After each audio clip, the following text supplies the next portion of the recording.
नमस्कार दोस्तों, स्वागत है आपका आपके अपने YouTube चैनल एग्ज़ाम बाइट पर। हाजिर हम एक और नई वीडियो के साथ। जैसा कि आप जानते हैं हम कर रहे हैं एसएससी सीजीएल 2025 के लिए मैथ्स की कंप्लीट तैयारी, वो भी प्रीवियस ईयर मॉक के फॉर्म में। आज हम करेंगे 25 सितंबर 2024 को हुआ सेकंड शिफ्ट का पेपर। और इससे पहले की जितनी शिफ्ट थे, जैसे 26 हम लास्ट से शुरू कर रहे हैं, तो 26 सितंबर की तीनों शिफ्ट और 25 सितंबर का पहले शिफ्ट का पेपर चैनल पे ऑलरेडी अपलोड हो चुका है। अगर उस वीडियो को आपने नहीं देखा है तो ऊपर आई बटन पे प्लेलिस्ट का लिंक मिल जाएगा आपको, या फिर इस वीडियो के डिस्क्रिप्शन में चैनल की प्लेलिस्ट का लिंक मिल जाएगा, आप वहाँ जाकर सारी वीडियोस को देख सकते हैं।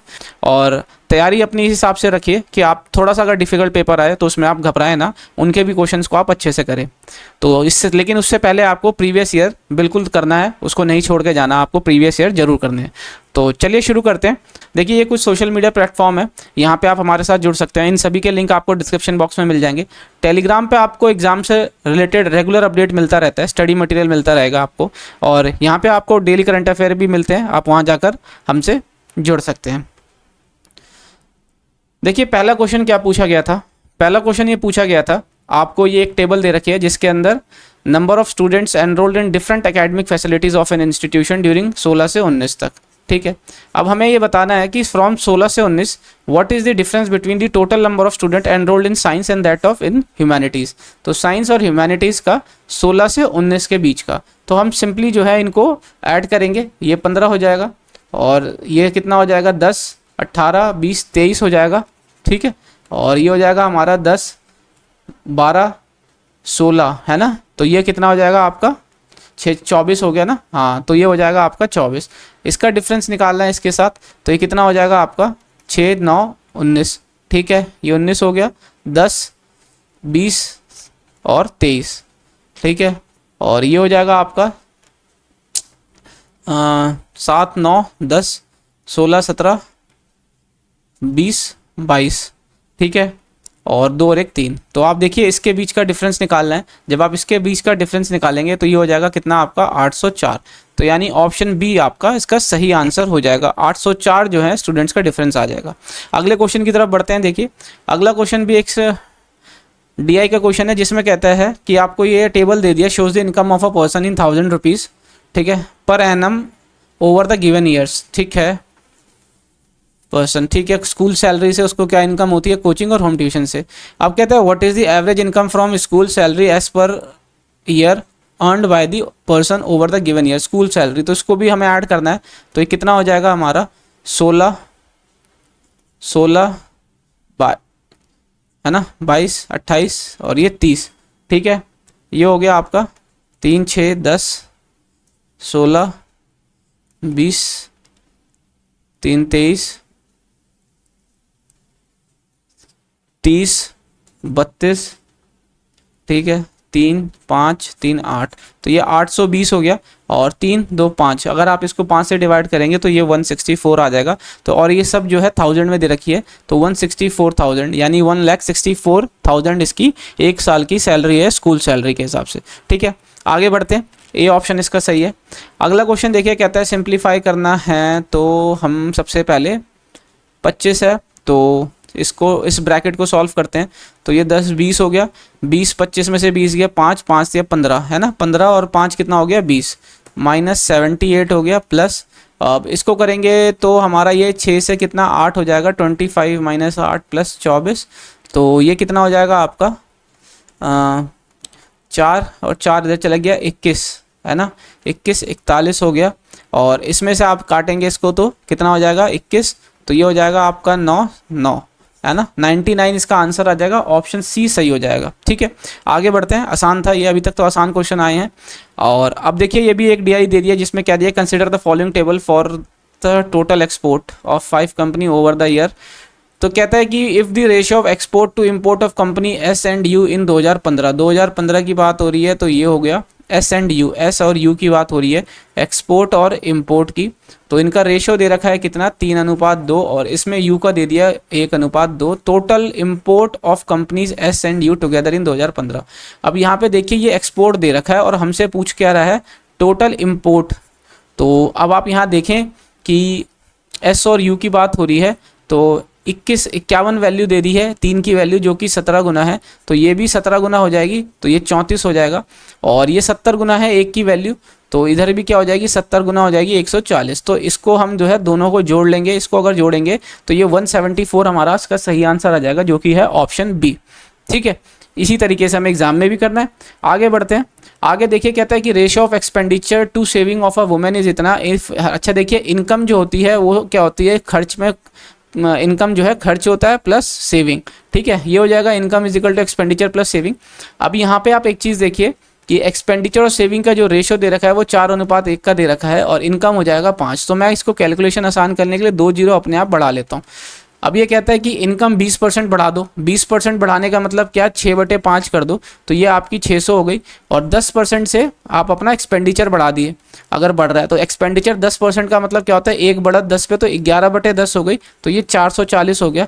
बचे हुए कितने हो गए, बचा हुआ हो गया आपका 160, है ना। 160 जो होगा वो सेविंग होगा। अब ये कहता है कि find the percentage change in saving, तो सेविंग पे परसेंटेज चेंज निकालना है। तो देखिए 60 की बढ़त हो रही है, 60 की बढ़त 100 पे, तो 100 पे निकाली हुई चीज़ परसेंटेज होती है, तो 60% की इसकी सेविंग हो जाएगी, जो कि ऑप्शन सी इसका सही आंसर हो जाएगा। ठीक है, आगे बढ़ते हैं। अगला क्वेश्चन देखिए कहता है कि a man losses 28% by selling an article for 144। तो देखिए 28% का मतलब क्या होता है, 7 की लॉस 25 पे, यानी कि जब 25 की चीज़ ली है उसने कितने पे बेच दी, 18 पे। इस 18 की वैल्यू 144 दे रखी है, जो आपको कितने गुना दिख रही है, जो आपको यहाँ पे सीधा सीधा 8 गुना दिख रही है। ठीक है, तो जो कॉस्ट प्राइस हो जाएगा, जो क्रय मूल्य है, वो भी 8 गुना हो जाएगा, ये 200 हो गया। अब ये कहता है कि 288 पे बेच दिया, है ना, तो 200 की चीज़ को 288 पे आपने बेच दिया, तो 88 का आपको सीधा सीधा क्या दिख रहा है, प्रॉफिट। तो जो गेन हो जाएगा, है ना, तो ये लॉस वाला सब हटा देते हैं, तो ये गेन हो रहा है आपका कितना, 200 पे, तो ये 2 जीरो आपका 100 से कट गया, तो यहाँ से आपका 44% का गेन आ जाएगा। ठीक है, तो ऑप्शन सी इसका सही आंसर हो जाएगा, गेन होगा आपको 44% का। आगे बढ़ते हैं। अगला क्वेश्चन देखिए कहता है कि एक सिलेंड्रिकल टैंक है। ठीक है, सिलेंड्रिकल टैंक है जिसका रेडियस आपको इतना दे रखा है और पानी से भरा हुआ है। 616 लीटर का अगर वाटर उसमें से निकाल दिया जाता है तो टैंक में जो वाटर लेवल होगा वो कितना गिरेगा, वो उतना ही गिरेगा जितना पानी निकल जाएगा, है ना। अगर मान लेते हैं ये टैंक है, इस टैंक के अंदर आपको कंप्लीटली पानी भरा हुआ है यहाँ तक, तो अगर आपने इसके अंदर इतना पानी निकाल दिया तो यही तो ड्रॉप हो जाएगा हाइट आपकी, और ये ड्रॉप ये किसके बराबर है, ये टैंक में से जो पानी निकाला है उसके बराबर हो जाएगी वॉल्यूम के। तो देखिए यहाँ पे अब क्या हो जाएगा, तो ये वॉल्यूम क्या होता है, सिलेंडर का वॉल्यूम जो होता है वो होता है πr²h, πr² हो जाएगा आपका 14 × 14, एग्जाम क्वेश्चन में दिया हुआ है πr² h निकालना है, ये बराबर दे दिया 616 के। ठीक है, ये लीटर में है, और अब हम इसको क्या करते हैं, ये सब सेंटीमीटर में, तो इसको सेंटीमीटर क्यूब में बदल लेते हैं। ठीक है, 7 से ये 2 बारी में चला गया, और 22 से ये कितनी, 11 से 2 बारी में चला जाएगा, 11 से 5 और ये 6 हो जाएगा, और यहाँ से अगर हम करते हैं तो ये कितना हो जाता है, 2 × 7 हो जाता है, तो ये कितना हो जाएगा 8 से जो है ये यहाँ से कट गया 7, और ये 56 कट गया, 7 8 जा 56। ठीक है, तो जो हाइट आ जाएगी वो हमारी कितनी आ जाएगी, 1000 सेंटीमीटर। और अगर इसको हमें मीटर में निकालना है, यहाँ मीटर में पूछ रखा है, तो इसको 100 से डिवाइड कर देंगे तो हम इसको 10 मीटर कह सकते हैं। तो इसका सही आंसर है ऑप्शन डी, 10 मीटर। ठीक है, आशा करता हूँ समझ आया होगा। अगले क्वेश्चन की तरफ बढ़ते हैं। अगला क्वेश्चन देखिए कहता है कि एक डायमीटर दे दिया है सर्कल का, whose circumference is equal to the sum of the circumference of 2 circle of radius इतना इतना। ठीक है, हमें डायमीटर निकालना है, सॉरी, एक सर्कल का जिसकी सर्कमफ्रेंस जो है बराबर दे दी है 2 सर्कल के सर्कमफ्रेंस के, जिसकी रेडियस हमें दी है। तो सिंपली कुछ नहीं होता, ऐसे क्वेश्चन में हम सीधा रेडियस का सम कर देते हैं, तो जो आएगा रेडियस वो 12 + 16 हो जाएगा, जो कि है 28। ठीक है, और हमें इसका डायमीटर निकालना है, तो 28 का दुगना कितना हो जाता है आपका 56। ऑप्शन बी इसका सही है। ठीक है, आगे बढ़ते हैं। अगला क्वेश्चन देखिए कहता है एक कोऑर्डिनेटर दे दिया ABCD। ठीक है ना, तो यहाँ मैं एक कोऑर्डिनेटर बना लेता हूँ ABCD, तो ये हो जाता है आपका ABCD, जहाँ पे AB बराबर आपको BC दे दिया और AD बराबर आपको क्या दे दिया है, DC, और ABD 68 दे रखा है, ABD। तो ये यहाँ से इस तरीके से ABD आपको कितना दे रखा है, 68। ठीक है, यही है बात। और उसके बाद कहता है कि ABD 68 है, और ADB आपको कितना दे दिया है, 2y - 7 डिग्री दे दिया है। और उसके बाद कहता है BDC ये आपको दे दिया है 33 डिग्री, और यहाँ पे आपको DBC दे दिया 3x + 2 डिग्री। अब उसके बाद कहता है कि हमको वैल्यू निकालनी है 2x + 3y की। ठीक है, 2x + 3y की वैल्यू निकालनी है, तो अब आप इसको कैसे करेंगे, देखिए इसके अंदर आप ट्राइंगल ले सकते हैं। ठीक है, अगर मैं कंसिडर करूं क्या आपसे कि ए बी बराबर, ये दो ट्राइंगल लेते हैं सबसे पहले तो हम, ये वाला ट्राइंगल और ये वाला ट्राइंगल। अब इसमें देखिए ए बी और बी सी बराबर है, ए बी बराबर बी सी है। अब उसके बाद ए डी बराबर है, ए डी बराबर है किसके, डी सी के, ठीक है। ये दोनों चीज़ आपको गिवन है ना, एक क्वेश्चन के अंदर दे रखी है।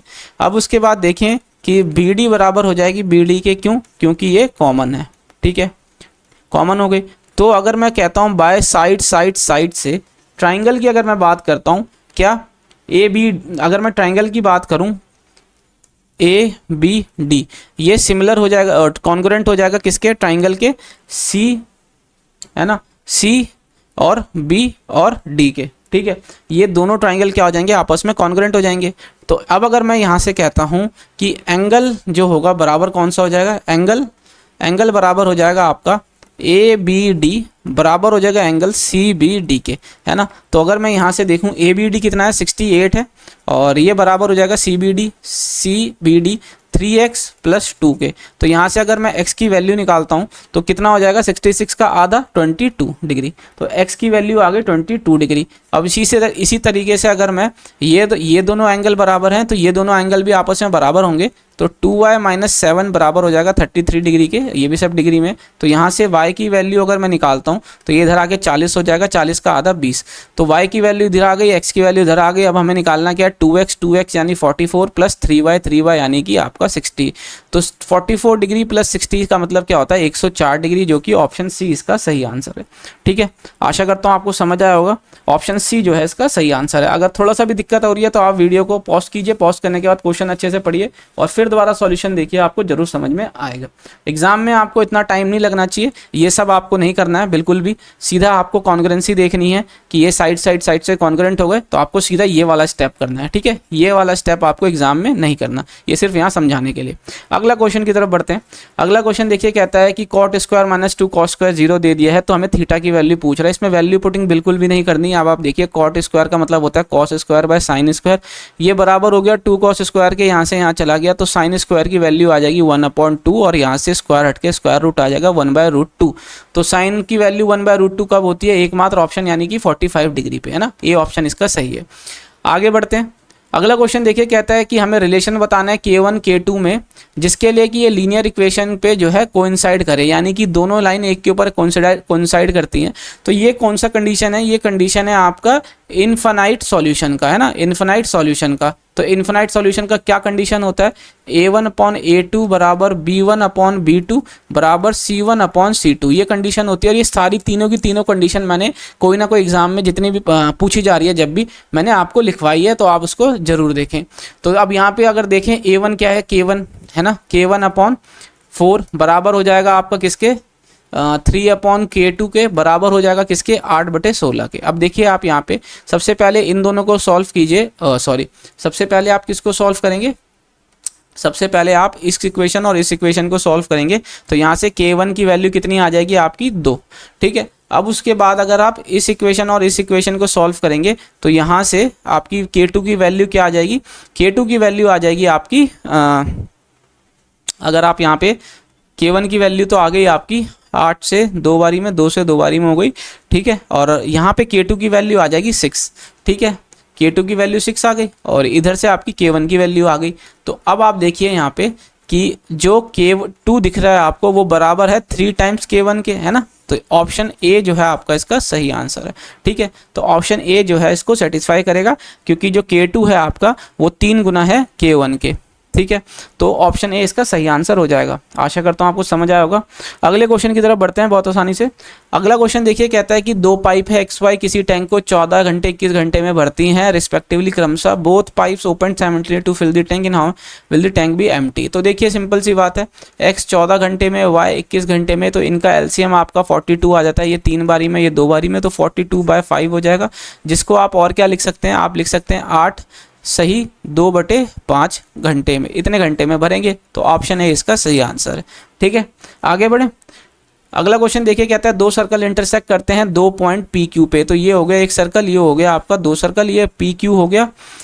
कहता है कि PR और PS एक डायमीटर हैं, तो यहाँ से मान लेते हैं हम एक ये डायमीटर, ठीक है, यहाँ से मान लेते हैं हम यहाँ से एक ये मान लेते हैं हम आपका डायमीटर, ठीक है, इस तरीके से पी आर और पी एस, ठीक है, डायमीटर हो गए। और आपसे पूछता है क्या है, कहता है कि what is P Q R, P Q R क्या है, ये पी क्यू आर, तो ये एंगल पूछ रहा है। देखो जब ये डायमीटर होता है ना, जब ये डायमीटर यानी कि सेंटर से पास करेगा, तो डायमीटर जो है सरकमफ्रेंस पे हमेशा एक एंगल बनाती है, वो है 90 डिग्री। तो ऑप्शन ए इसका सही है, ठीक है। ये सर्कल कंफ्यूज करने के लिए दिया गया था, थ्योरम तो यही पूछी गई थी कि डायमीटर जो है सेगमेंट पे सरकमफ्रेंस पे क्या बनाती है, तो 90 डिग्री है ना।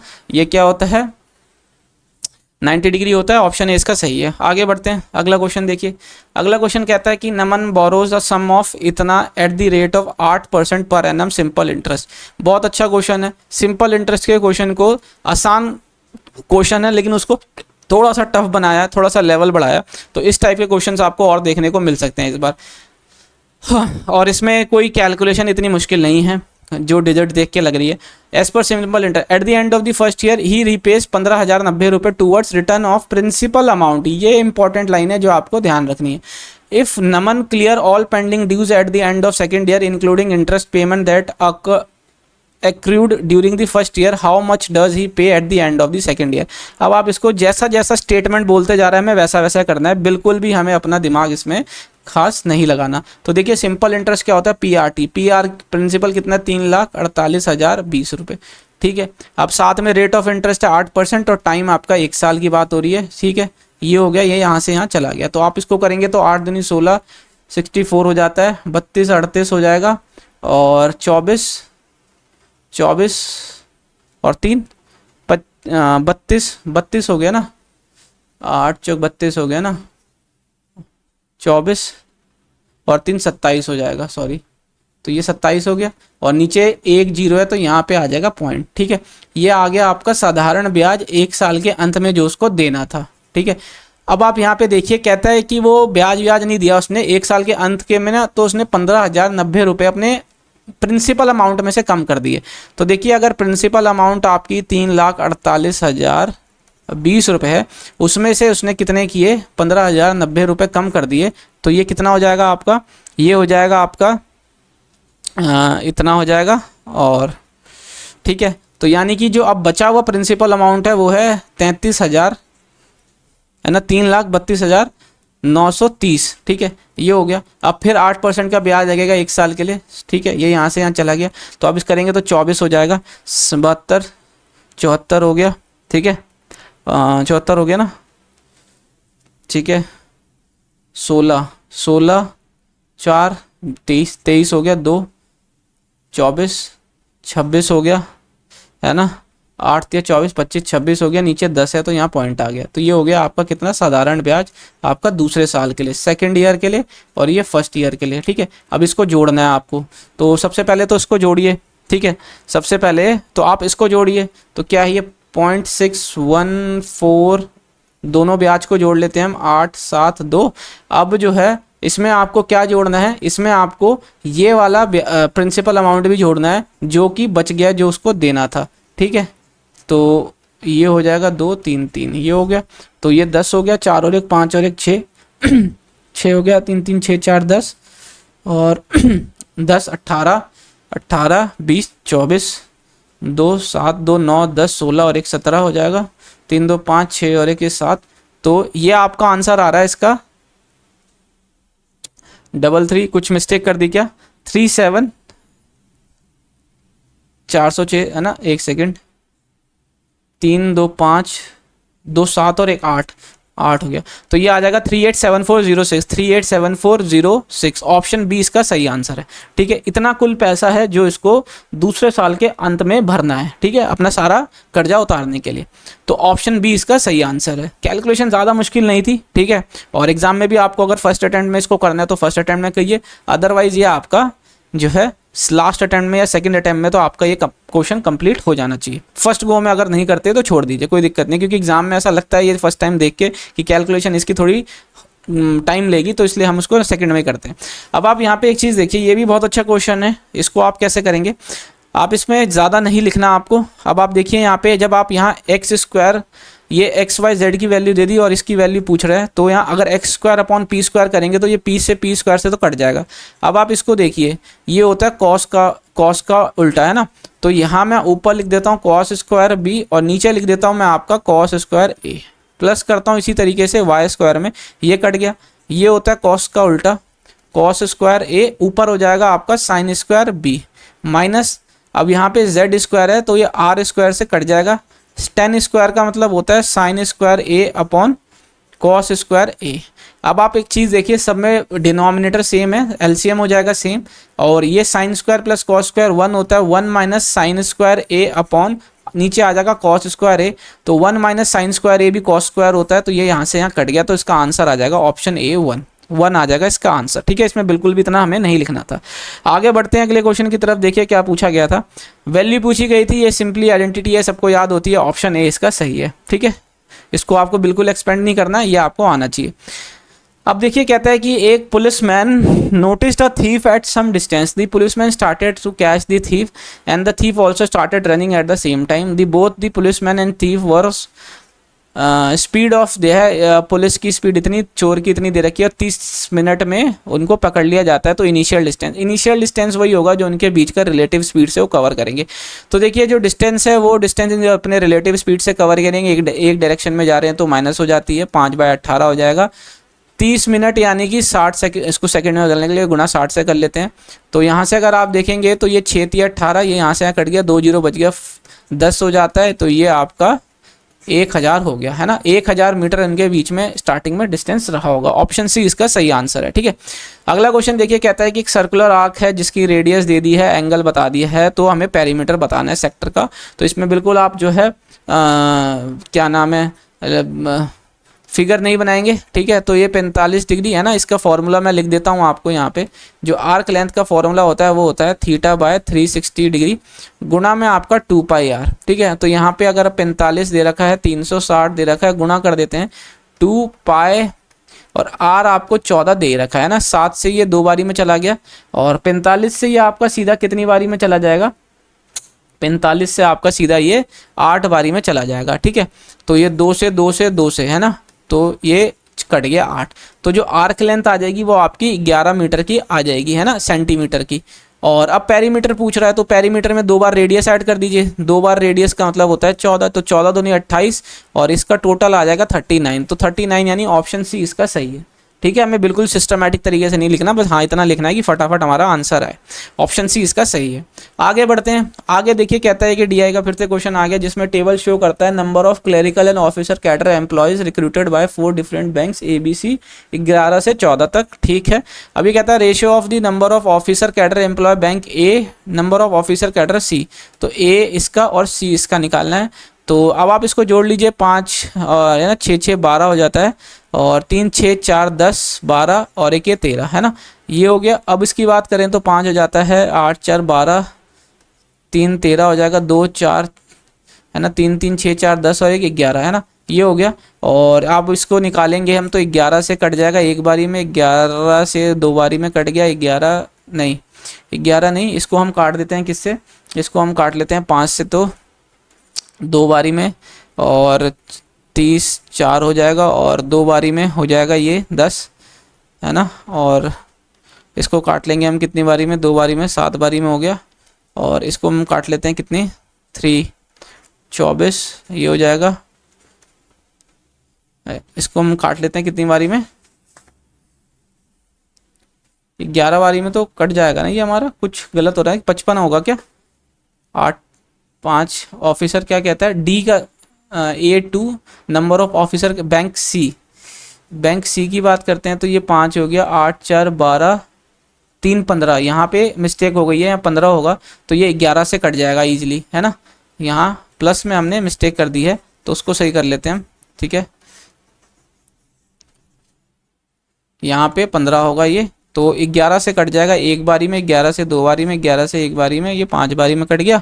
और अब मैं इसको क्या करता हूँ, अब मैं इसको 3 से 5 से काट लेता हूँ, 5 से ये 4 बारी, 5 से 2 बारी में, और ये 4 बारी में, 5 से 2 बारी में, 5 से 1 बारी में, और ये 3 से कट जाएगा आपका कितना 8 और ये 7, तो 8:7 इसका रेशियो आ जाएगा। ऑप्शन डी इसका सही आंसर है।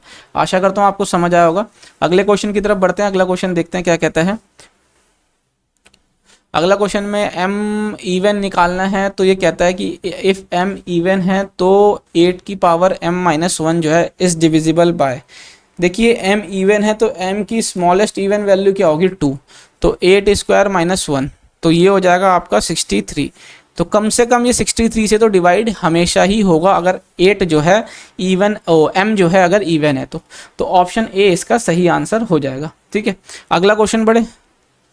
अगला क्वेश्चन कहता है कि फॉर व्हाट वैल्यू ऑफ के system of equation has unique solution. देखिए फिर से मैं आपको इसकी कंडीशन बता देता हूँ यूनिक सॉल्यूशन की, यानी कि एक सॉल्यूशन होगा तो ये a1 बराबर a2 हो जाता है, a1 बराबर a2 not equal to b1 बराबर b2, ये इसकी यूनिक सॉल्यूशन की कंडीशन है। तो अगर मैं बात करूँ 4/6 नॉट इक्वल टू किसके 6/k + 4k, है ना, यही हो गया ना, यही हो गया। तो 2 से 2 बारी में, 2 से 3 बारी में, और 2 से यहाँ 3 बारी में इधर चला गया, और k + 4 हो जाएगा आपका 9, तो k की वैल्यू नॉट इक्वल टू क्या आ जाएगी आपकी 5, तो इसका ऑप्शन बी सही आंसर हो जाएगा। ठीक है, k नॉट इक्वल टू 5।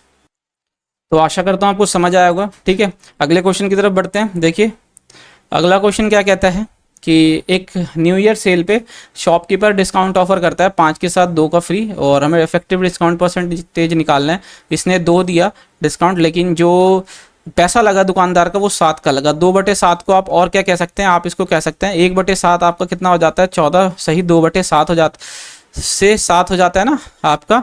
1/7 जो होता है 1/7 वो होता है आपका 14, सही 2/7%, तो 2 जो हो जाएगा आपका कितना हो जाएगा 28, सही 4/7%। तो ऑप्शन ए इसका सही है। ठीक है, आगे बढ़ते हैं। अगला क्वेश्चन देखिए कहता है कि 8th क्लास के अंदर जिसमें 30 बच्चे हैं, मैथमेटिक्स का टेस्ट लेते हैं, 10 स्टूडेंट्स का एवरेज 90 दे देते हैं और एवरेज ऑफ अदर स्टूडेंट 75 है, तो पूरे क्लास का एवरेज क्या है। तो देखिए 10 स्टूडेंट का एवरेज 90 है और बचे हुए का 75 है, तो हमको इधर पूरे क्लास का एवरेज का निकालना है। तो ये 10 हो गए और ये 20 हो जाएगा क्योंकि 30 बच्चों की क्लास है, तो इनका रेशो जो हो जाएगा वो 1:2 का हो जाएगा। अब हमें एक पूरी क्लास का जो रेशो आएगा वो 90 से कम और 75 से ज़्यादा आएगा। तो अगर मैं बाय ऑप्शन देखता हूँ 80 लिखता हूँ यहाँ पे, तो ये देखिए ये 10 हो जाएगा और यहाँ पे कितना हो जाएगा 5। तो जब आप इनका रेशो निकालेंगे तो 1:2 ही आएगा। तो इसका मतलब पूरी क्लास का जो रेशो है वो 80 है। ऑप्शन बी इसका सही आंसर है। ठीक है, आगे बढ़ते हैं। आगे देखिए हमें इसकी वैल्यू पूछ रहा है, तो देखिए इसकी वैल्यू बताने से पहले मैं आपको एक आइडेंटिटी बताता हूँ। ठीक है, ट्रिग्नोमेट्रिक आइडेंटिटी 10a - b बराबर हो जाता है आपका 10a - 10b upon 1 + 10a × 10b। तो यहाँ पे अगर आप देखें 10a - 10b, ठीक है, बराबर हो जाएगा आपका 10a - b plus 10a - b। ठीक है, फिर यहाँ आ जाएगा 10a + 10b।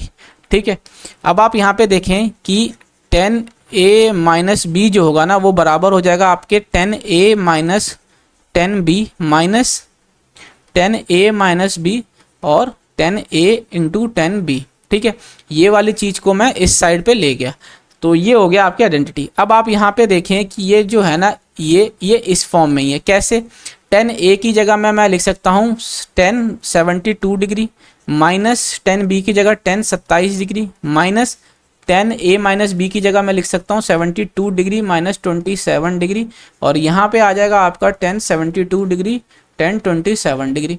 ठीक है, अब यहाँ पे आप देखें 10 72 डिग्री माइनस 27 डिग्री, ये जो होगा ना ये हो जाता है आपका 10 45 डिग्री जिसकी वैल्यू होती है 1। ठीक है, ये बराबर हो गया किसके, ये आपका हो गया पूरा, और यहाँ पे भी आ जाएगा 10 45 डिग्री जिसकी वैल्यू होती है 1, और ये तो यानी कि इस पूरे एक्सप्रेशन की जो वैल्यू आएगी वो हो जाएगी 1, जो कि ऑप्शन बी आपको सीधा दे रखा है। ठीक है, तो ऑप्शन बी इसका सही आंसर हो जाएगा। आशा करता हूँ समझ आया होगा। बहुत ही अच्छा क्वेश्चन था, आइडेंटिटी के ऊपर ज़्यादा मुश्किल नहीं था। ठीक है, आपको यही देख के समझ जाना चाहिए था कि इसमें ये आइडेंटिटी लगेगी जहाँ पे आपने ये देखा कि ये माइनस हो रहे हैं और सेम यही चीज़ यहाँ पे प्रोडक्ट हो रही है माइनस में, तो यहीं पे आपको समझ जाना चाहिए था इसमें 10a - b वाली आइडेंटिटी लग रही है क्योंकि यहाँ माइनस का साइन है दोनों जगह। ठीक है, तो आशा करता हूँ आपको समझ आया होगा। अगले क्वेश्चन की तरफ बढ़ते हैं। अगला क्वेश्चन देखिए, रेशियो पूछ रहा है, सिंपली है, अब इसमें कोई भी आपको पेन पेपर नहीं चलाना। तो ये 8 है, यहाँ 5 है, तो इसको 8 से गुना कर लीजिए। तो 8 से गुना कर लेंगे तो ये 5 से गुना कर लीजिए इस वाले को, तो ये 6 पंजे 30 हो गया और ये 40 हो जाएगा। और इसको आप 8 से गुना कर लेंगे तो कितना हो जाएगा 88। ठीक है, अब आप देखिए ये 2 से कट रहा है 15 20, तो यानी कि ऑप्शन डी 15 20 वाला आपका ऑप्शन है, 15 20 44। तो डी ऑप्शन इसका सही आंसर हो जाएगा। आशा करता हूँ समझ आया होगा। ये थे 25 क्वेश्चन जो कि टोटल हमने किए, जो आपका 29 सितंबर को आपका सेकंड शिफ्ट में पूछा गया था, है ना। इसमें 2-3 क्वेश्चन अच्छे लेवल के पूछे गए थे, जो कि एग्जाम ओरिएंटेड से इतना आपको एटलीस्ट कम से कम आपका आना चाहिए।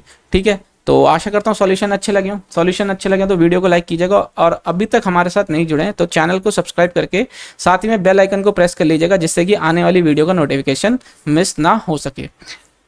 और ऐसी वीडियोस आपको हमेशा मिलती रहेगी जब तक आपके एग्जाम नहीं आते। एग्जाम में सही तरीका क्या होना चाहिए पेपर सॉल्व करने का, क्योंकि जो मैथ्स होती है वो सबसे ज़्यादा टाइम वही लेती है। तो उसको हम अगर कम से कम टाइम में और एक परफेक्ट टाइमिंग के अंदर हम जो अपनी मैथ्स कंप्लीट कर लें, तो हमारे पास जो टाइम बचता है उसमें हम रीजनिंग के एक आध क्वेश्चन में जो हमें कन्फ्यूजन होती है या फिर थोड़ा सा लगता है कि हम उधर टाइम नहीं दे पाते, तो हम उसको टाइम दे के एटलीस्ट उधर नंबर पक्के कर सकते हैं।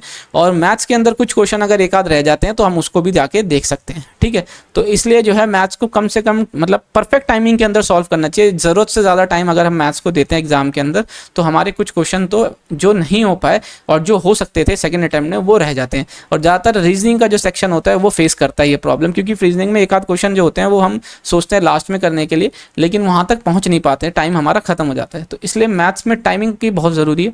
और आपको एग्जाम से रिलेटेड कोई भी इशू हो, कोई भी डाउट हो, आपके नंबर नहीं बढ़ रहे है ना, मॉक में आप किसी स्टक हो गए, आप उसको जो है ज़रूर पूछिए कमेंट सेक्शन के अंदर। वहाँ पे आपको अपने एक्सपीरियंस के हिसाब से आपको ज़रूर बताया जाएगा कि कैसे आपको किस तरीके से आगे प्रोसीड करना पड़े, जिससे कि आपकी जो नंबर 120 30 135 में जो अटक गए वो उससे ऊपर बढ़े। ठीक है, तो मिलते हैं अगली वीडियो में। तब तक एग्जाम बाइट चैनल को देखने के लिए बहुत बहुत धन्यवाद।